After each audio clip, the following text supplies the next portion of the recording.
Outside the door of Medea's house in Corinth, the nurse laments the day Jason's ship, the Argo, sailed to Colchis, Medea's foreign homeland, in search of the Golden Fleece. Had that voyage never taken place, she says, Medea would not have fallen in love with Jason, nor would she have followed him to his homeland of Iolcus in Greece. And in Iolcus, Medea would never have deceived the daughters of King Peleus into killing their own father. The audience of Euripides was already familiar with these events, but through the nurse's complaints, he refreshes the story and places his spectators directly in the moment where the play begins, already in the midst of unfolding action.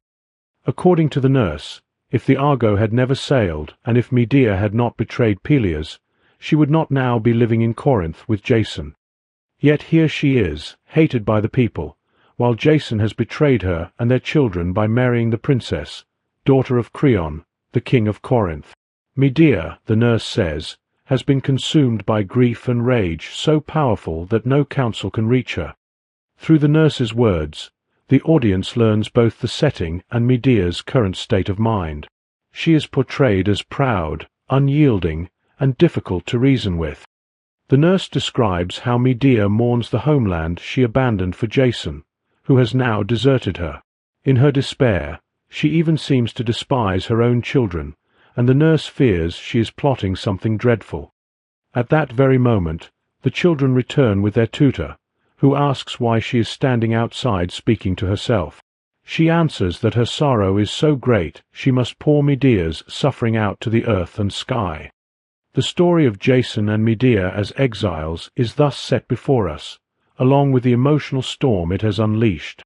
Jason has evaded the hardships of exile by securing a royal marriage, while Medea remains betrayed and humiliated.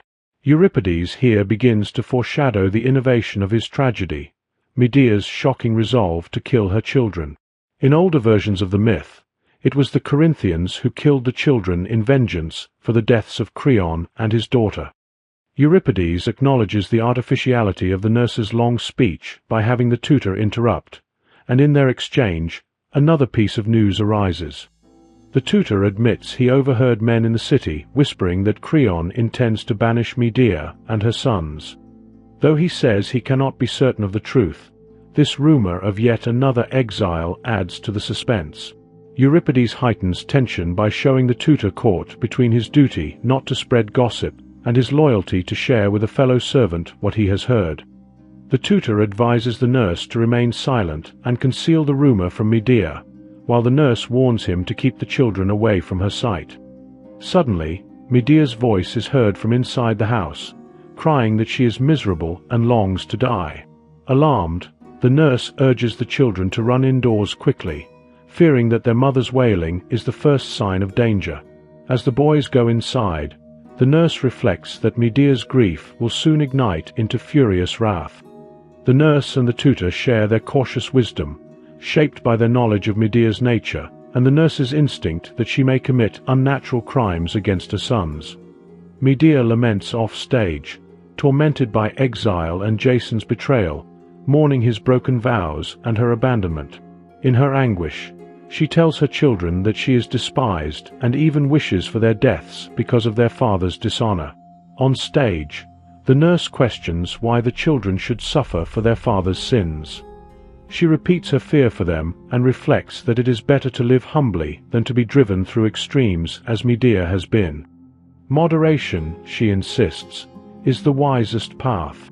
At that moment, the chorus of Corinthian women enters, announcing that it has heard Medea's cries. The nurse's fears now point clearly toward the shocking fate awaiting the children. She pleads aloud that they are innocent and undeserving of what lies ahead. For her, greatness brings only sorrow, not worth the burden it carries.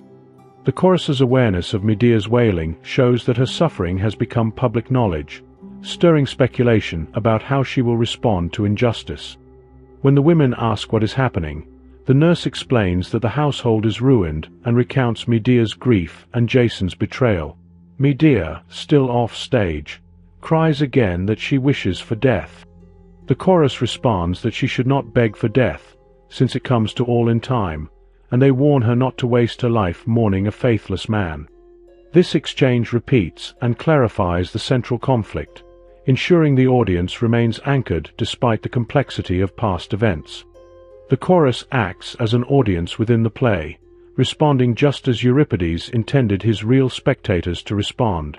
Once more Medea's voice rises from inside, calling upon the goddesses Themis and Artemis to witness how Jason has broken the vows he swore to her. She weeps again for her lost homeland and curses Jason and his bride, praying that their entire household be destroyed for the wrongs done to her. In calling on the gods, Medea casts Jason's betrayal not only as a personal slight, but as a violation of divine order. She sees her anger as righteous, placing herself as a defender of justice before heaven. Yet her desire for revenge goes beyond balance or retribution. She yearns not simply to wound Jason, but to obliterate him, his bride, and everything he possesses. Her fury is boundless. The nurse remarks on how Medea calls out to the gods, and predicts she will commit some terrible act before her rage subsides. The chorus wishes to see her face to face and reason with her, urging the nurse to fetch her. The nurse agrees, but warns that there is no reasoning with her. Before leaving to bring Medea out, the nurse laments that men erred in composing songs for festivals and feasts, but none to relieve human sorrow. Why, she asks, sing at a feast, when feasts are joyous already? Her words imply that society's responses to suffering fail to meet its true needs. This reflection raises a deeper question. If something as simple as music is misplaced, what other parts of human life might also go against nature? Medea appears at the doorway and addresses the chorus of Corinthian women. She explains that she has come out so that they will not think her withdrawn out of pride. She insists that people's judgments are never just, and that as a foreigner she must take special care to obey the customs of the land. Her heart, she says, is shattered, her joy gone, and she longs for death. She speaks to the chorus in order to satisfy their curiosity and to gain their sympathy, hoping they will see her innocence. Though exiled and a stranger, she claims respect for them and for their laws, even while overcome with grief. Jason, she declares, is the most contemptible of men. Among all living beings, she argues, women suffer the worst fate. A woman must buy a husband with a dowry, purchasing not a companion but a master, and she must somehow foresee what sort of man he will become. If she works tirelessly to make him content, then life may be bearable, but even then she remains subordinate. Jason, she insists, is the worst example of a husband. Even the best woman, restricted by law and custom, depends entirely on her husband's character. If she fails to keep him satisfied, Medea argues, it would be better for her to die. She claims that childbirth is more terrifying than battle, that women's lives are not safer than men's despite what men believe. The women of the chorus, she observes, at least have homes and families, while she has no safe refuge. Medea's words challenge accepted views of her time, for she claims that the suffering of women is equal to or greater than that of men, and should grant them equal worth. Her grief is deepened by her exile. She asks the chorus to keep a secret if she finds a way to punish Jason for his betrayal. The women agree, but at that moment they see Creon approaching. He arrives and orders Medea to leave Corinth with her 2 sons. Medea asks why he drives her out, and Creon answers that he fears she will harm his daughter.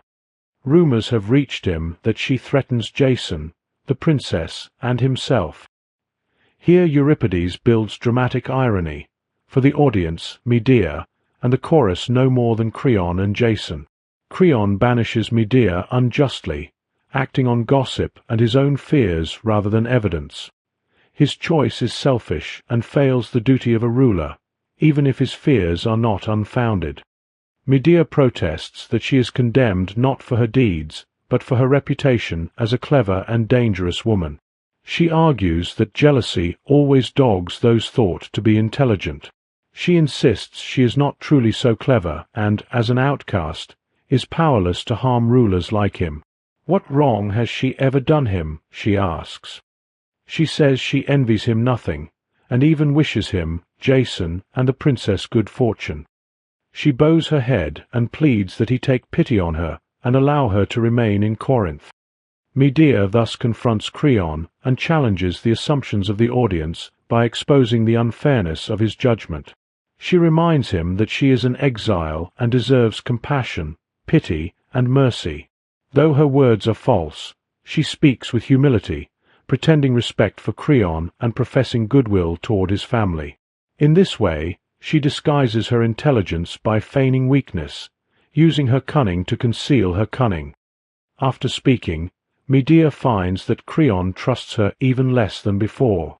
Though her words sound harmless, he fears she is plotting something terrible. Medea kneels before him and begs by his daughter, the princess, to allow her to remain. But Creon refuses to put Medea before his own child. Medea laments that love can be a great evil, while Creon insists it depends on circumstance. She calls upon Zeus to remember the injustice Creon has done to her. Creon judges Medea's nature accurately, yet acts unjustly in condemning her to exile when she has done nothing wrong. His judgment rests on rumor and fear rather than proof. When Creon threatens to drive her out with force, she pleads instead for a single day to decide where she might take her children. She claims she no longer cares for herself, but only for them. Creon, against his better sense, grants her one day. He warns that if she remains in Corinth beyond that, he will have her executed, assuming she cannot do much harm in so short a time. Then he departs. Creon's decision, perhaps born of pity, becomes his greatest failure. He underestimates Medea's craft and cunning, believing her incapable of bringing about the destruction he fears in one day. His error deepens the tragedy. The chorus wonders where Medea might seek refuge. Medea admits her own hardships, but hints that greater troubles await Creon, Jason, and the princess. She laughs at Creon, calling him a fool for giving her the very time she needs, vowing to turn one day into 3 deaths. She debates her methods, whether to set fire to the bridal chamber or strike with a blade, but decides her surest weapon is poison. Her words show that the humble plea which won Creon's pity concealed her true resolve.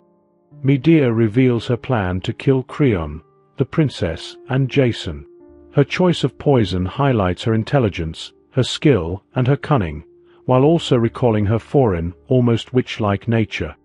She wonders where she might flee once the deed is done, knowing there is no certain refuge. If she finds a protector, she will kill with stealth. If not, she swears to attack them openly with a sword even at the cost of her life. She calls upon Hecate, her chief goddess, vowing that no one shall wrong her and escape unpunished. Euripides shows how unlikely Medea's survival will be, for without the shelter of a city she has little hope of escape. With nowhere to hide, she need not even veil her crimes. Hecate, the goddess of witchcraft, is invoked as Medea foretells that Jason's marriage will end in bitterness and pain. She urges herself to use all her skill, to be bold, and reminds herself of her divine lineage as granddaughter of Helios, the sun god. Yet she concedes that though of divine blood, she is still a woman, and her nobility can only be sought through her cunning, which she admits lies in crafting evil. Thus Medea foreshadows the princess's death and intensifies the suspense. By invoking her divine heritage, she lends her vengeance an otherworldly sanction, even as her plots remain deeply shocking to mortal standards. She herself acknowledges that men and women are not equal, but claims her cleverness is her power. Creon had linked female cleverness with danger, and Medea now confirms his fears by equating her own intelligence with her capacity for evil. The chorus begins its first ode by declaring that sacred rivers now run backward and the natural order is overturned. Oaths are no longer honored, and men are traitors.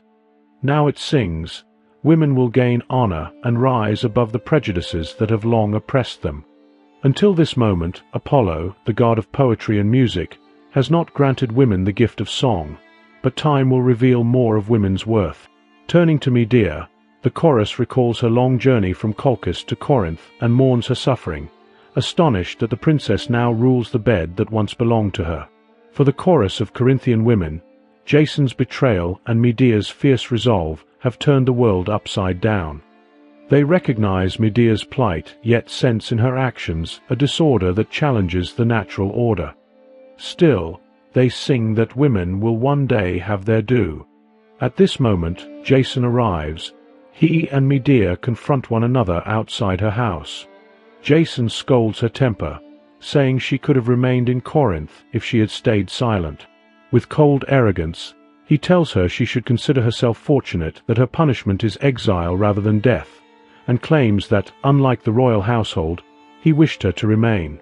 Pretending concern, he boasts that he has come to see if she needs anything for her banishment. Jason's entrance reveals his hollow character. His words drip with hypocrisy, for he cannot see that offering aid to the wife and children he abandoned is meaningless. Medea answers him with fury, calling him cowardly and unmanly. She mocks his false courage, saying it is easy for him to come now that he rests in the princess's embrace. She despises his shamelessness, but admits she is glad for the chance to speak her rage. She reminds him how she saved his life in Colchis, helping him yoke fire-breathing bulls and slay the dragon that guarded the golden fleece. She recalls how she tricked the daughters of Peleus into killing their father for Jason's sake. And yet, she says, he has repaid her loyalty with betrayal. The central drama of the play emerges here, not the righteous acts of women, but the failures of men. Medea fulfilled her duty to Jason, aiding him in deeds beyond mortal measure, but he has cast her aside. She condemns him for marrying another while he already has 2 sons. He has neglected his oaths and his fatherly duties. She asks if he believes the gods he swore by no longer rule. Still, she says bitterly, she will deal with him as if he were a friend, though she knows it is useless. Where, she asks, could she go, back to her homeland, which she betrayed for his sake, to Peleus' daughters, whom she deceived into murder for him? Medea lists the many ways Jason has acted against the obligations of a man, a husband, and a father. His betrayal is not only against her, but against divine law, for he has broken oaths made before the gods. She stresses that her exile is unlike any other, for Jason has robbed her of her homeland, leaving her without family or refuge. Worse, all who might have been her allies are now her enemies because of what she did for him. With cutting sarcasm, she calls Jason a marvelous husband, pointing to the ruin he has brought upon the wife and children who once saved his life. She despairs that there is no certain way to tell whether a man is true or false. She calls upon Zeus, saying he should have stamped men with some mark to show which are honest and which are traitors. In her solitude, she emphasizes again that exile weighs upon her more heavily than upon others, for she has lost everything. By holding Jason up as an example, she shows not only his own failings, but the failings of all men. If the gods had given humanity a clear sign of truth, she laments, there would be no false speech, only honesty. Jason calls upon the gods as witnesses, declaring that he is ready to aid Medea and the children, and insisting that it is she who refuses his help, making her own troubles worse.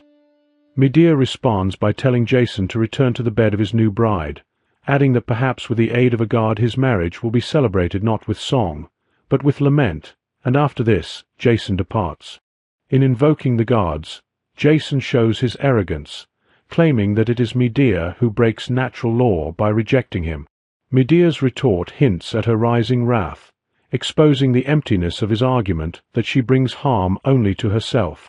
Her words entwine marriage with death, passion with destruction, a union that lies at the heart of tragedy.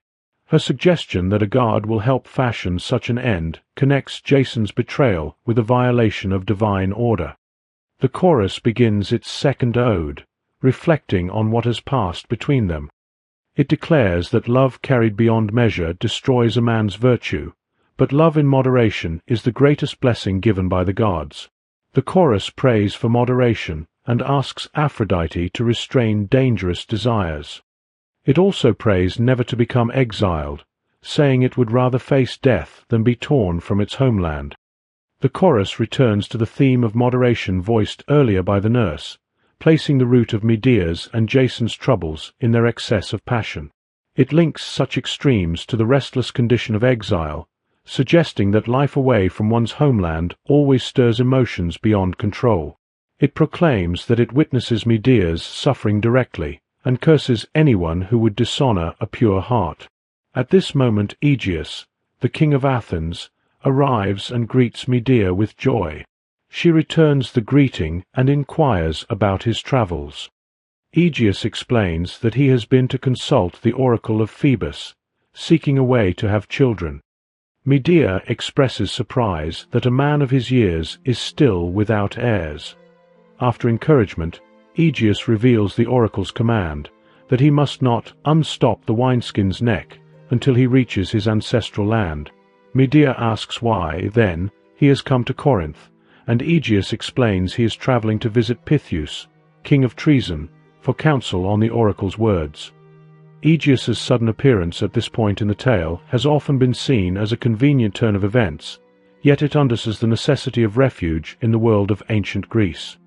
Medea wishes him success, but he notices her troubled expression and weary form. When she recounts Jason's betrayals, Aegeus is shocked and deeply angered, especially upon hearing that Jason has abandoned her for the princess. When Medea tells him she has been exiled, he calls the act vile. Medea then falls at his mercy, begging by his beard that he shelter her in Athens, promising in return that she can prepare potions to cure his childlessness. Aegeus's longing for children and Medea's offer of aid stand as a dark mirror to her own fate. By promising him fertility, she paves the way for her own refuge, even as she prepares to destroy the children she already has. His desire to bring life into the world is set in stark contrast to her resolve to take it away in vengeance against Jason. Aegeus declares that he is eager to aid Medea, both for the sake of the gods and for the promise of children. He promises that if she can reach Athens on her own, he will grant her refuge, but he refuses to take her with him from Corinth. He explains that he does not wish his Corinthian allies to blame him for sheltering her. Medea then asks him for a pledge, saying she trusts him, but if he binds himself by oath, he will be less likely to surrender her to her enemies should they pursue her. Aegeus's hesitation tempers the unlikely nature of his sudden arrival, giving some sense of the caution of a ruler considering the risks of granting refuge to an exile. There is even a suggestion that he foresees Medea being hunted for crimes yet to come. Impressed by her foresight, Aegeus agrees to swear an oath on the deities she names, Earth and Sun. He vows never to drive her from his land and never to give her up willingly. Medea blesses his journey and promises she will soon come to his city. The chorus prays to Hermes, the god of travelers, to guide him safely, and Aegeus departs. Here it is shown that not all men in the ancient world scorn intelligence or foresight in women. Aegeus swears by the sun, Medea's divine ancestor, and in doing so turns his generous offer into an unbreakable duty. His faithfulness casts light on the broken promises of Jason, who had sworn marriage oaths to Medea only to betray them. The chorus praises Aegeus's wisdom and his just vow. Left alone, Medea swears by Zeus and justice that she will defeat her enemies. She sees Aegeus's arrival as a sign from the gods, then reveals her next step. She plans to summon Jason once more, to speak humbly, and to beg that her children be allowed to remain in Corinth. Yet this plea is part of her scheme, for she intends to use her children to deliver poisoned gifts to the princess, a dress and a golden crown. Medea recognizes how timely Aegeus's appearance is for her designs, and she attributes it to divine will. She now sets forth her plan openly, describing how the crown and gown, once placed upon the princess, will bring her a hideous death. Any who touch her will also perish from the poison. After this, though it wounds her spirit, Medea declares she must kill her children as well. Only then will Jason's house be destroyed, and she will leave Corinth behind. She insists she can endure the horror of killing her sons more than she can endure the mockery of her enemies. She questions what life remains for her without a country or home, and curses the day she left her father's land. Above all, She vows that no one shall ever see her as weak or submissive. The construction of the story again shows that it is not purely in defense of women. The princess, innocent compared with others, becomes a sacrifice through whom Medea seeks to punish Jason and Creon. Medea admits plainly her intent to kill her children, considering it the ultimate stroke that will silence her foes. Her fury at being made powerless because she is a woman drives her to reject even the sacred bond of motherhood, determined never to seem weak again. The chorus, disturbed by her words, says that since she has confided in them, they wish to aid her, yet they cannot approve the breaking of life's natural laws and beg her not to proceed. Medea retorts that they cannot comprehend her suffering. To her, killing her children is the most direct way to wound Jason. The chorus warns she will only make herself the most wretched of women. Medea answers that she does not care, for moderation is no longer possible. She sends one of the chorus to summon Jason, and the woman obeys. The chorus thus takes a paradoxical role, showing sympathy while trying to hold Medea back. But Medea insists that her anguish justifies even the most extreme measures. She is prepared to endure her own agony simply to see Jason punished, believing that this is a time not for restraint but for unbridled passion. The chorus begins its third ode by praising Athens, calling its people children of the gods and their land sacred. They say that the Muses gave birth to harmony there, that Aphrodite sends loves to join with wit, and together they shape the city's many arts. The chorus then wonders how such a holy place could ever become the refuge of a woman who slays her own children. They plead with Medea not to carry out her plan, asking how she can kill her sons without tears, and how she can keep her resolve in such a deed. The chorus continues its desperate attempt to dissuade Medea, contrasting Athens' creativity and beauty with the horror of Aegeus's promise to protect one who would destroy her children. At this moment Jason enters, saying that despite Medea's harsh words, he has returned to hear her. Medea greets him with false humility, apologizing for her earlier fury and reminding him of the kindnesses they once shared. She claims that in his absence she has scolded herself and come to realize that his marriage to the princess is wise and proper. She admits she was foolish and says she now accepts his judgment. Jason, deceived by her words, listens gladly. Medea shows how willing she is to use cunning speech to carry out her revenge. Her rhetoric becomes a mask, proving that words themselves are tools that may serve either virtue or wickedness. She tells Jason that women are what they are, and seeks his pardon for her past anger. She then calls for the children who come from the house, and urges them to embrace their father. She pretends to fear that their exile will bring them harm and weeps over one of them. The chorus, moved by her tears, says it too is weeping and prays that worse sorrows will not come. Medea is willing to cloak her hatred beneath Jason's belief in women's weakness, letting him think she accepts his prejudice in order to move forward with her design. Her tears over the children are filled with irony, for while she speaks of their danger in exile, she herself holds their fate in her hands. Jason, gratified by her seeming change of heart, excuses her past words as the rashness of her sex and praises her as a sensible woman. He tells the boys that he has secured their future and foresees them as leaders in Corinth. When he sees Medea crying again, he asks why. She replies that she is thinking of her children. He assures her he will provide for them, and she answers that she trusts him, saying that women are the weaker sex and born to tears. Still suspicious, he questions again why she weeps over them. Jason believes Medea sensible because she now seems to yield to male judgment, mistaking his own desire for what is truly right. Whether Medea's grief is genuine or only part of her act remains uncertain. Her tears may reflect her anguish over what she feels she must do, yet her explanation is carefully chosen to draw Jason into exactly the response she seeks. Medea says she is worried for the children because she gave birth to them. She claims she has accepted that it is best for her to be banished, but that the boys should remain. She urges Jason to plead with Creon to let them stay, and when he agrees to try, She tells him to ask the princess as well. Jason thinks it could succeed, saying that she is a woman. Medea replies that she will help him win the princess over by sending gifts, a finely woven dress and a crown of beaten gold, and suggests the boys deliver them. Once again, Medea blends truth with deceit.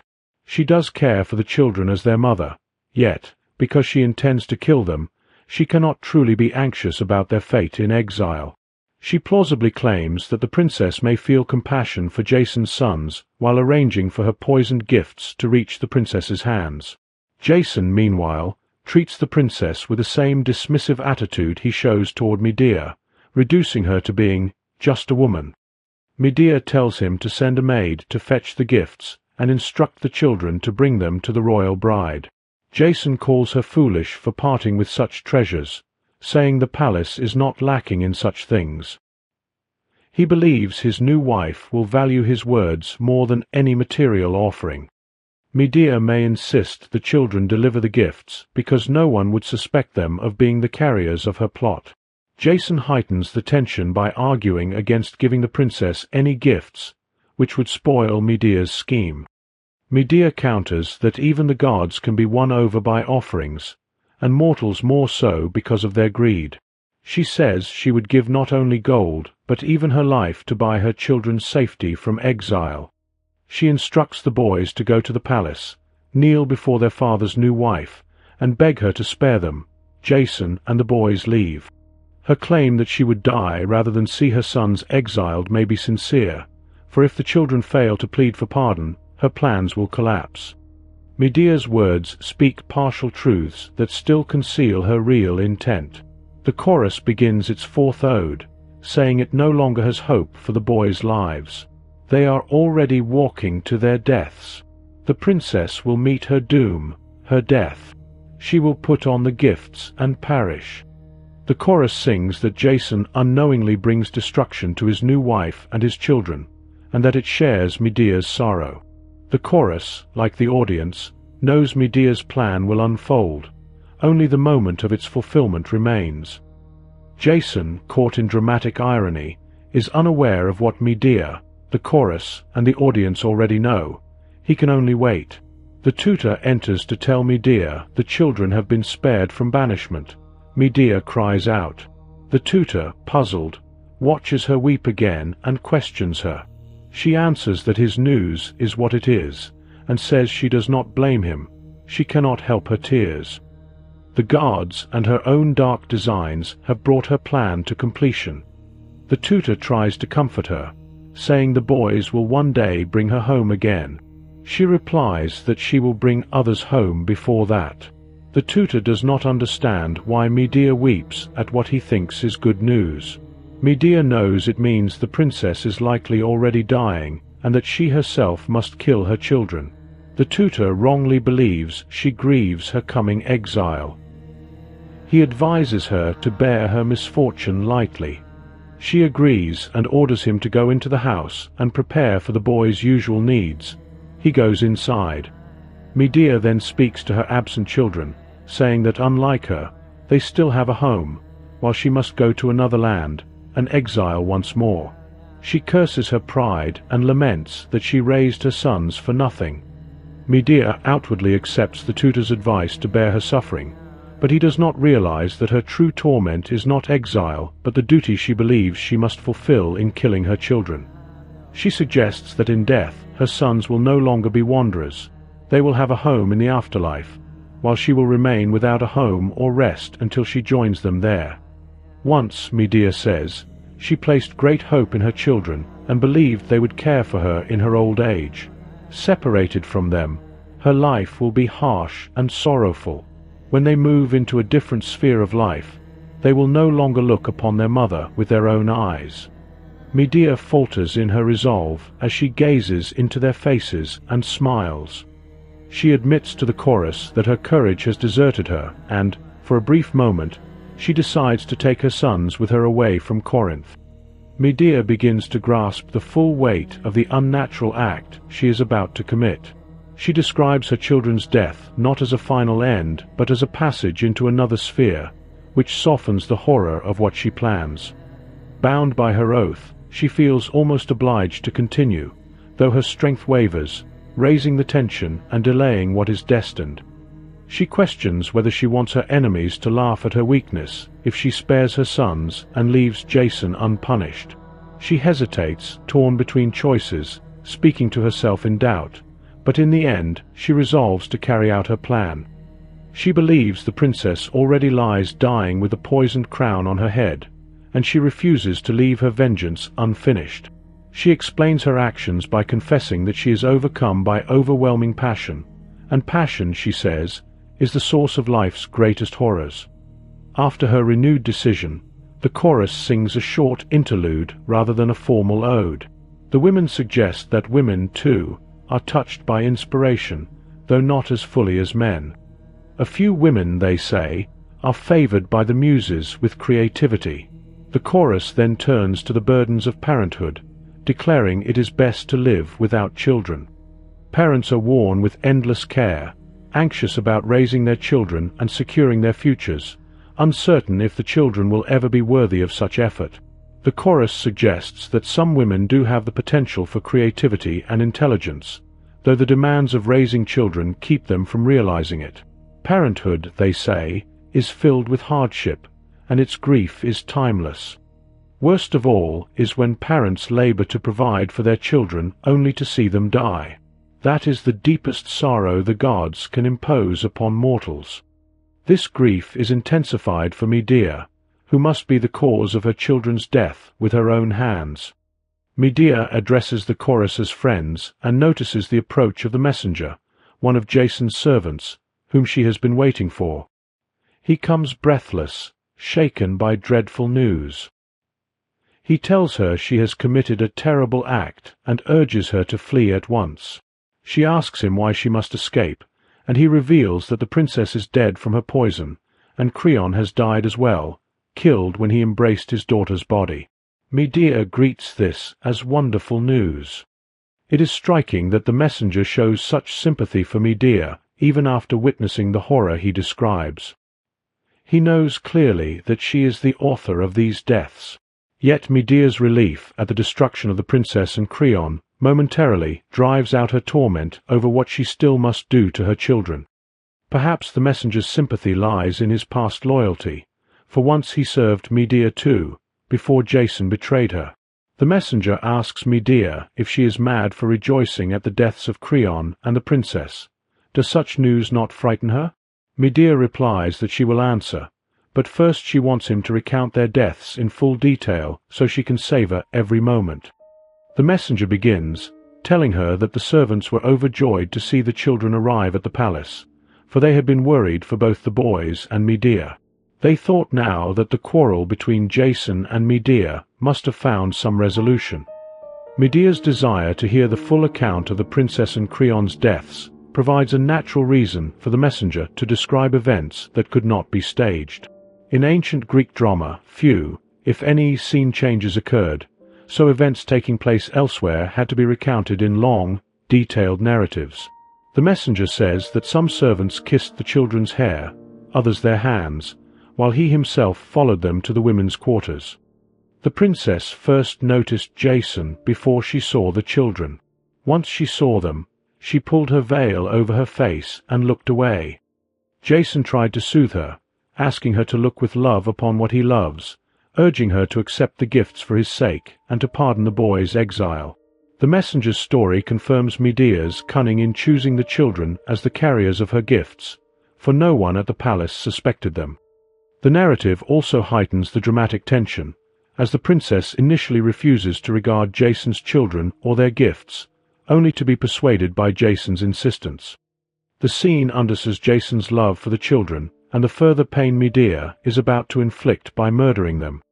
Seeing the fine gifts, the messenger says, the princess agreed to all Jason asked. After Jason left, she donned the embroidered, poisoned gown and the poisoned crown, arranging her hair in the mirror, and moved delicately on her bare white feet. Then, terrifyingly, her skin changed color, she staggered sideways, her limbs shook, and she collapsed into a chair. One older attendant, thinking that the anger of Pan had fallen upon her, cried out. The messenger's vivid account heightens pity for the princess. Her innocence, or at least her seemingly innocent behavior, is emphasized through rich imagery. Pan, the god of shepherds, was sometimes thought to cause sudden fear, giving the root of the word panic. But the messenger continues. The attendant saw the princess foaming at the mouth, her eyes twisting in their sockets, and her blood drained from her skin, prompting a deeper, more shocked wail. Maids rushed to the king, Creon, and Jason. People ran throughout the palace. The princess remained silent for a time before giving a frightful scream. The poisoned crown emitted an all-consuming fire, while the dress devoured her flesh. She jumped up, trying to remove the crown as flames consumed her. The princess could not remove the crown and fell, dying gruesomely. The servants, terrified, avoided touching her, but Creon rushed in, threw himself upon her, and prayed to die with her.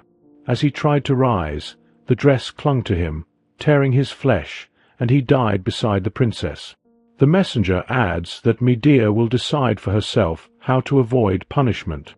Creon's prayer to die beside his daughter is immediately fulfilled.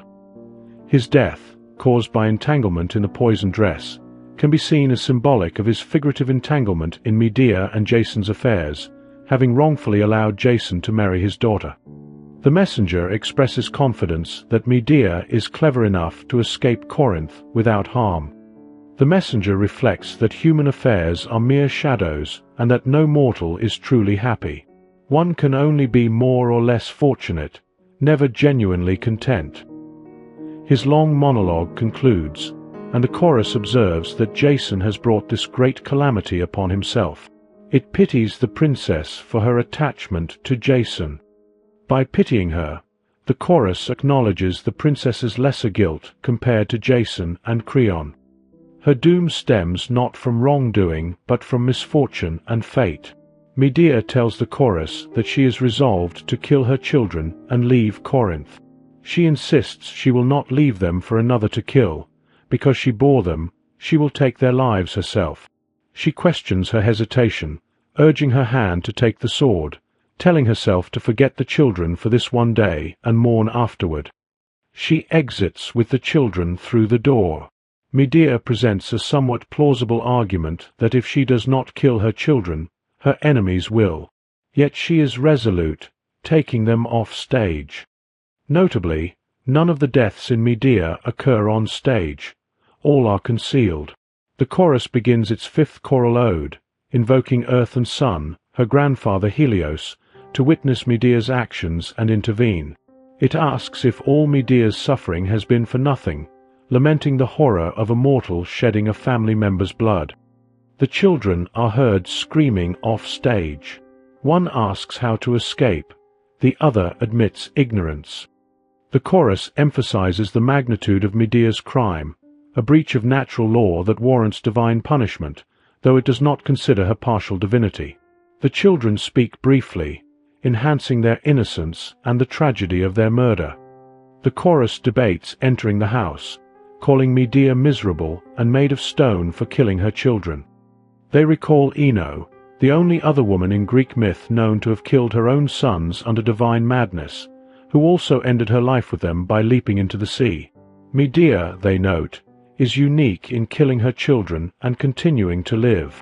Jason enters, asking the chorus if Medea remains in the house. He speculates she must hide beneath the earth or fly to the heavens to escape punishment. He worries for his children, fearing Creon's relatives might avenge their deaths. The chorus pities Jason's ignorance, as he mistakenly assumes Medea intends to kill him. They inform him that his children are dead. Jason inadvertently predicts Medea's escape into the heavens. His concern for the children's safety and ignorance of her actions heightens the dramatic irony, making him a continual victim of the audience's knowledge. He asks where the children were killed. The chorus directs him to open the door. Jason commands his servants to unbolt it, seeking to see the bodies and take vengeance on Medea. She questions the noise at the door, telling him to state his desires, but warns he will never lay hands on her again. Jason attempts to breach the boundary represented by the door, yet, as a perpetrator of deceit, he cannot access the truth. Medea has acted justly in vengeance for his betrayal. Medea then appears in a flying chariot drawn by chimeras, sent by Helios, her grandfather, carrying the bodies of her children. The chariot is either on the roof or suspended above the stage. The gods, particularly Helios, appear to condone Medea's actions, providing divine assistance in her escape. This intervention, a machine from the gods, exemplifies the deus ex machina device common in ancient tragedy. Jason denounces Medea as the most detestable creature of all time. He accuses her of killing their children and destroying him, cursing her for her actions. He claims to be sane, yet admits he was mad to bring her from a savage land to Greece. He recalls how Medea killed her own brother to join him, and insists that no Greek woman could commit such a crime against her own children. He calls her a lioness, not a human, a vile creature and child murderer, and commands her to leave his sight. Jason reveals that Medea has indeed achieved the greatest harm possible. She has deprived him of future children and taken the ones he already had. He attributes her seemingly unnatural behavior to her foreign origins, claiming her inhuman actions have stripped her of human form. Despite his anger, Jason still experiences grief and pain. Medea responds that she could speak at length, but Zeus knows all she did for Jason and how he dishonored her. He may call her a lioness, she says, yet she sees through him. While he claims she suffers, she finds relief in being spared his mockery. Jason calls to his dead children, lamenting the evil of their mother, while Medea counters that it was their father's betrayal and sickness that destroyed them. When Jason asks if sexual rivalry drove her to murder, she challenges him, insisting that such matters are far from trivial for a woman. Even after the deaths of their children, their conflict continues, revealing their deep disagreement over the cause of the tragedy. Medea acknowledges her grief, but insists that Jason's betrayal, though seeming minor to him, is a profound offense to her, emblematic of the repression imposed on all women. Jason claims a sensible woman would consider his infidelity trivial, but Medea sees disaster in it. She declares that the gods know the true cause of the calamity, while Jason argues they know only her abominable mind. He requests the bodies of his sons to bury and mourn, but Medea refuses, vowing to bury them herself in a sanctuary of Hera. She declares she will establish a solemn festival in Corinth to atone for the murders. She will go to Aegeus in Athens and predicts Jason's ignoble death, struck on the head by a piece of the Argo. Medea's suffering and extreme actions are framed as the result of her passionate nature. The gods, through Helios' intervention with the flying chariot, appear to endorse Medea's judgment that Jason caused the tragedy.